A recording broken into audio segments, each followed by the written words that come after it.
I've seen a lot of people doing, I spent X amount of days in Y version of Terraria, or I spent X amount of days in this specific mod of Terraria. So I thought I'd do something similar for my recent first playthrough of Terraria ever. Except I wasn't really keeping track of the in-game days I was spending in the game. So here's a video about how I spent many days in Terraria in expert mode. Let's go! Before I joined the world, I spent a good amount of time watching some YouTube videos on how to play Terraria, and immediately forgot a lot of it because it was a lot of information. And after having played Terraria, how can you really explain how to play Terraria in like an hour to someone who's never played it before? But essentially there are two things that I retained, which was to 1, talk to the guide, and 2, go explore underground, because that's where all the cool stuff is. So our world is born, and it's in expert mode. Our house has no roof, and there are zombies and ghosts everywhere. And I'm playing with Sim and Roni, who are pretty seasoned Terraria players, and Kermit, who would argue he's more familiar with Terraria than I am, but if I'm in 1st grade, I'd probably say he's also in the same class as me, but he might be an A student when I'm more of like a F student. One of the first things I learned about the game is everything is out to get you and to trust nothing. Even if it looks harmless, it's probably not. Second thing, this game is incredibly scuffed and I keep getting disconnected every few minutes. And because I don't yet know how to set a different spawn point, I keep coming back to the original spawn point in our base. So since I'm under house arrest, all I really do for the majority of the first session is to work on building our base.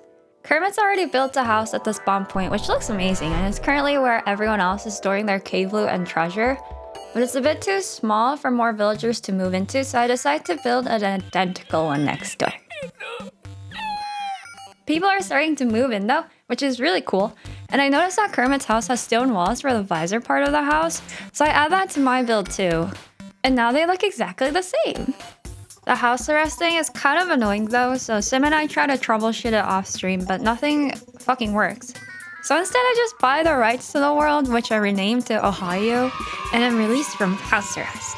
Today we decide on what roles we want to take on in Ohio, and I decided to be the resident mage. And now that I'm the owner of Ohio and pretty much have free reign to do anything, I finally get to explore the cave. So I venture off to survey the rest of my domain, and I learn how to mine and open some chests, but I get stuck in a bunch of mining shafts made by a certain somebody who does not care about the well-being and accessibility of others in the server, and struggle to extricate myself out of the caves. This said person does give me some recall potions so I can get myself out of there, but come on. So in day whatever, we fight our first boss, a big king slime with a crown on its head. Kermit and I keep dying and there are gravestones everywhere, so we decide to be on graveyard cleanup duty instead, which I think is a pretty responsible thing to do. But I feel like for every gravestone we dug up, we just made another one. The king slime is eventually murdered and we get a new pet, Steve. I also get my first mount in the game and it pretty much looks like Steve, but does it have a face and is a bit bigger? And Kermit gets one too, and together we make up the cavalry. By now our house is pretty full of randos, so we need to expand it and make more rooms for more randos to move in. In the time it takes me to figure out how to make a hammer with which I accidentally take out some wall parts, Kermit finishes building most of the house. So I'd say it was a pretty equal team effort, you know? Go team! I also learned how to type in Terraria, but I do have to rate the teachers 1 out of 5 stars for patience and likability. While I'm trying to do business with the goblin tinker who is rescued from somewhere by somebody, this big eyeball attacks us and kills a bunch of the villagers we just spent making all these rooms for. What the f— It also kills me, so I just try to continue the previous business deal with the tinker from where we left off, but apparently I'm needed elsewhere. So my slime mount and I head down to fight what I now know to be the Eye of Cthulhu, but it's pretty fast and I'm kind of slow, so Kermit and I go back on graveyard cleanup duty and protect the team from evil zombies, which Sim and Roni really appreciate. Good job! Yeah, we did it, yeah! Good job, team! Oh my god. Afterwards, I spent some time playing around with the items and equipment I got from the loot bag and then dink around in the caves for a bit. But then Roni asks me for some recall potions, which I really tried to give it to him, but I accidentally used up the recall potion instead. To this day, I'm still not sure, is it left click to drop or right click to drop? Anyways, after we come back above ground, everyone's here. We have a performance review of my job as a resident mage, which I didn't ask for. Wait. Have you ever used that spell in combat? The Vile Thorn? Yes. Yeah. But it doesn't Yeah. come out when I click on it. Oh my What? god, you're running out of mana. But at least now I know what the purple stars are for. Mana. For the next couple of days, I don't really do anything useful or productive, and by the time I get back home, we now have a thing called a elevator. Elevator! Which I try to explore, but all I see before plummeting to my death is a lot of darkness. We decide to try and take on the Eater of Worlds, but like getting over there is kind of hard. And after a million tries, my slime and I struggle over, and I only have half my health, so I'm not ready for the boss battle, but the Eater of Worlds shows up anyway. Oh wait, I'm not ready. I'm not ready. 39K. I'm not ready. Thanks, Sim. At this point, I'm still struggling with trying to see things in the dark and also maneuver around. So I have a hard time seeing, and I try lighting up the area with some torches, but the Eater Worlds is not like that and gores me to death. Which means I have to make the arduous and perilous journey across the corruption, back to where everyone else is. And for 5 seconds, I'm actually the sole survivor. But then I die a heroic death, so the worm goes back home. Naturally, we go for round 2, and this time it's a lot easier because we're all better prepared. And after wailing on the worm, we get a bunch of cool shit from the loot bag. I wear the spoils of war on my head, and pretty much keep it on for the rest of our game. I'm starting to get a hang of Terraria now, and our house is looking so good. We have so many rooms for all of our new residents. I make my way over to the right because we're supposed to be looking for a bee, but no one thought to tell me that the jungle is underground, so I end up at the ocean instead. So I head back home and try to partake in inventory management, but accidentally swap my inventory and the entire contents of a chest labeled potions. You're trying to... Which is confusing as fuck to the other party members, and I don't think they like that. After sorting that out, the world decides we're ready for the queen bee fight, and I use a wormhole potion for the first time. I join the fight to see what it's all about and contribute for a bit, but then Kermit and I get deaded, so we have to make our way over again. But she plays an Uno reversal card and makes her way over to us instead. Kermit and I weaken her considerably before the others can deal the killing blow, which pretty much makes us the MVPs in my book. After the fight, I'm now armed with a bee gun, so I can fight even more mindlessly now. I also swap my trusty slime steed for the flying bee, which becomes my most cherished partner for like almost the rest of the entire game. Pretty quickly afterwards, we get ready for the Skeletron fight by repeatedly failing to make proper housing for Emma, our nurse. Why doesn't she like living in corrupted housing? I mean, what is wrong with it? The fight's going pretty well, I think, based on the health bar at the bottom, but eventually somehow I'm the lone survivor again, but like, only for a second. For our second attempt, we build a house that Emma actually likes, and we're successful in dragging Skeletron out for another fight and killing it. So everyone goes down into the dungeon, and I follow like a sheeple. But in a very unfortunate and unpreventable accident, I die in the dungeon. So I try to make it back to home base, which takes a lot longer than it really should have. And then I do some inventory management. After the Skeletron battle, I realize that I'm still like really bad at the mechanics of this game. So I go through my training arc and graduate from 1st grade to 2nd grade. I'm a lot more invincible now. I learn about more optimal ways of interacting with our villagers, and since we're all about optimization here in Ohio, I set out to make the appropriate housing for our new future residents. I also start stashing my money so I don't become destitute every time I die, and maybe I'll actually be able to afford shit for once. So apparently the intermittent connectivity problem is contagious, and now Sim has it. Cool!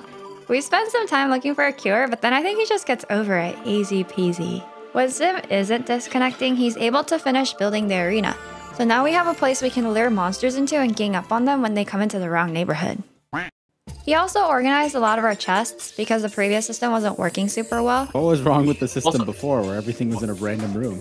And now all of our chests are labeled and organized. We make a group effort to build the Hell Bridge, and then we waste away the rest of the day in a sleep coma until a blood moon, where we have success in finding a money trough for everyone in Ohio who can use one. So now that everyone has a money trough, we all head back down to the Hell Bridge, which I learned is the arena for the Wall of Flesh, which is a fleshy wall that can only move all the way left or right, and is crucial for us to beat up in order to enter Hard Mode. The battle itself is pretty quick and easy, and now we're in Hard Mode, which apparently means we can now have upgraded ore, and also the monsters are way more soul, and I'm probably gonna die a lot again. We all go mining for ore and quickly progress from molten equipment to whatever the fuck, and we also use the shimmer to make our villagers a little more self-sufficient. But I don't know if it really helped much because we kept getting replacements. While mining for more ore to make upgraded armor, I run into a lost girl, whose sim hits around a lot and makes her cry, and I get a metal detector. Cool. We also have a slight moment where we have to resolve the mystery of the missing door. I mean, I used it a lot because it's better. Oh, fight. I want to sell... I assume you took all the recalcum by the elevator. That one. But it gets replaced with an even cooler door, so that's all good, right? Does it really matter who fucked up the door? Off stream, I yassify the house a bit and upgrade my armor. And during a mining expedition down in the hollow caves, I also find a flower of frost, which I love very much and is my favorite weapon because it really lights up the caves whenever I use it and helps me see where I'm going because I'm still actually, I struggle a lot with that. We now have lots of pylons because the peons of Ohio are very happy to be here. I actually spent a lot of time building out our desert house, which I started working on after I watched some Terraria build videos, and I realized you can actually make some pretty cool builds in this game. So Roni built like a fake pyramid on the top because our world seed doesn't actually have a real pyramid. So it's kind of like a fun little fake pyramid for the villagers, you know? We also go explore the Shimmer again to get a discount card, which you can get by tossing in a gold ring, and it lets us pay the Goblin Tinker a more fair market price for his shoddy reforging services. He's kind of a scam.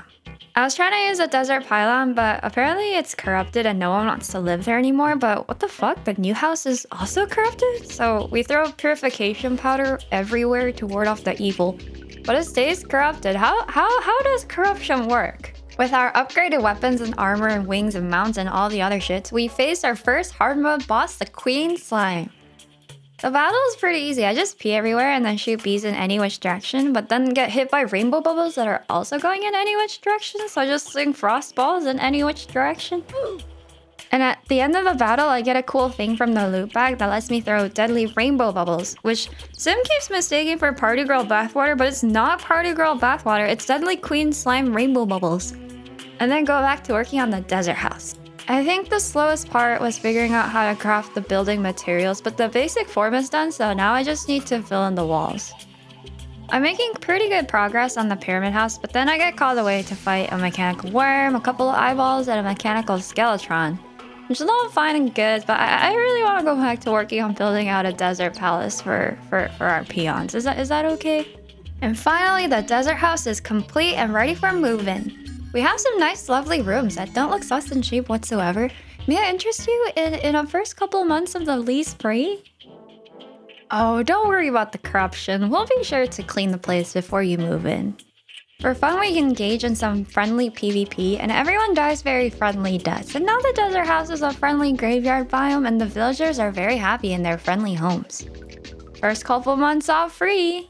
After my architectural success in the desert, I decide to offer my renovation services at the Hollow House. I'm better at building now, and the B-mount is actually really helpful in breaking down and filling in walls, so the house comes along pretty quickly. I wanted it to become a cozy winter cabin, but from within the snowy cliffs emerged a familiar character. But it's cozy. We experienced our first solar eclipse in Ohio, which decimates our entire civilization, some of us multiple times. But it's okay because we get a bunch of replacements. Everyone else in Ohio is jealous of my B-mount, so they tell me to make a magic mirror. Use your cell phone, your magic mirror. I don't have a cell phone. I don't have a magic mirror. How do you? Yes, you do. You definitely have a magic mirror. I swear I don't. We literally make one. We made one. We made two. Some people just hate to see it, you know? Kermit upgrades the villager housing by making them a rooftop pool, and I shoot off some celebratory fireworks. I decide to finally make a magic mirror, which apparently took too long, and now we have to wait for sunset to fight Plantera. So we waste our lives away for the next 12 hours just lying in bed where we talk about feelings and cute slime bunnies. And now it's time to take on Plantera. It goes pretty well, and I think it's actually the best boss fight I've ever had because I don't die a single time, and I'm also able to keep my golden shower on it. Afterwards, I spend some free time exploring the jungle, which I haven't really traversed much so far. And I try to mine some chlorophyte, but apparently my palladium axe is too boomer of an axe, so it doesn't work super well. And after the Plantera fight, things progress pretty quickly. I get sent on a mission to go look for some truffle worms, and I catch one. But when I go back to the base to put it in the chest, I think maybe it's not a truffle worm. But I found it in the truffle biome. Does that make it a truffle worm? Sim and I go to the hollow, but then he accidentally summons the Empress of Light, so we fight her at night. We also take on the golem after summoning it in its temple, and because it's weak and easy to bully, we do it again. And after our golem fight is our fight with the Pumpkin Moon, which reminds me a lot of the Pumpkin King. And then we get a solar eclipse again, which sucks because it makes it hard to find anyone to force my useless shit onto. I mean, do business with. Any villagers in chat? Any villagers in chat? We have a little bit of a team flex on making a Terra toilet, which I think should go over the pool, but Roni doesn't like that, so he moves it somewhere else. But did you know you can make poop in this game? I'm finally convinced to give up my Flower of Frost for a Staff of Earth because Sim says it's 10 times better, but basically the same. I use it against our fight against the Martian invasion, but they're so cute. The Martians are so cute. They keep saying this, which is a Martian, so I don't really understand, but I don't think it means they come in peace. We finally put the truffle worms to good use and yeet it into the ocean to summon the Duke Fisheron. And I come back to the base to pick up some potions, and in the meantime, it dies. So when I go back to pick up the loot bag, he's gone. Too bad he couldn't stay for longer. But thanks to Duke Fisheron and the Martians, we get some shrimp-free truffles and a spaceship. By this point, we're on a roll, and we go all in and decide to take on the lunar cultists by totally interrupting their weird cult ceremony shit. And with the cultists flayed, the pillars have now descended on our world. But we make pretty quick work of all of them. Actually, it kind of takes a long time. Sim is super rich because he's been farming for money, so he bequeaths us a small fortune to reinforce our weapons, while we wait for Kermit to join Ohio, before we trigger the Moonlord battle. But then the last pillar was lonely and wanted some attention, so it decides to self-destruct, and now we have a minute to get ready for the Moonlord. A minute where I didn't realize the timer had already started, so I'm just minding my own business when it suddenly spawns on me, and now I'm attached to it with an umbilical cord from its mouth, and oh my god! I accidentally die and drop all the remaining platinum from what Sim gave me from before. So I take a second to catch my breath in our luxurious desert house, then flail around in front of the Moonlord for a bit more before dying again. But eventually we're victorious in the battle against the Moonlord. Great job, Emily, on completing your first Terraria playthrough. The credits are playing and The credits start rolling and we play around with the portal gun for a bit. But then Kermit comes online, so we summon the Moonlord for round 2. I try to use my new yo-yo on the Moonlord, but I don't think it works super well. Don't use a yo-yo! Emily, why are you using a yo-yo? And you know what? This round is for Kermit, so I'll let him deal the final blows, or maybe the final multiple blows. After our second victory, we bully the zoologist for a bit with the portal guns. And then we bully the party girl, but then she falls down a hole, which makes her pretty hysterical. She kind of flips out for a bit. She's like freaking out. She's like, send help, get me out of here. Kermit rescues her from the hole, and it kind of seems like she's full of our shit, so she goes back home. But, oops. We should play another game some other time. Sounds Yo, what about Calamity for Terraria? Oh, I was thinking like Clue. All right, a bit of a different direction there. All right, Clue. Yeah, Clue. So there you have it, my many days in Terraria expert mode. I really enjoyed playing the game, exploring the world, and working on the Terraria builds was a lot of fun. And I also especially really enjoyed being able to play with friends because it's not something that I've had a lot of opportunity to do. I hope you enjoyed this style of video. This is kind of a new style for me, doing like more of a voiceover over things that I've done in a game playthrough. But anyways, stay tuned for my next video. I spend 100 days in Clue. Thank you and bye-bye.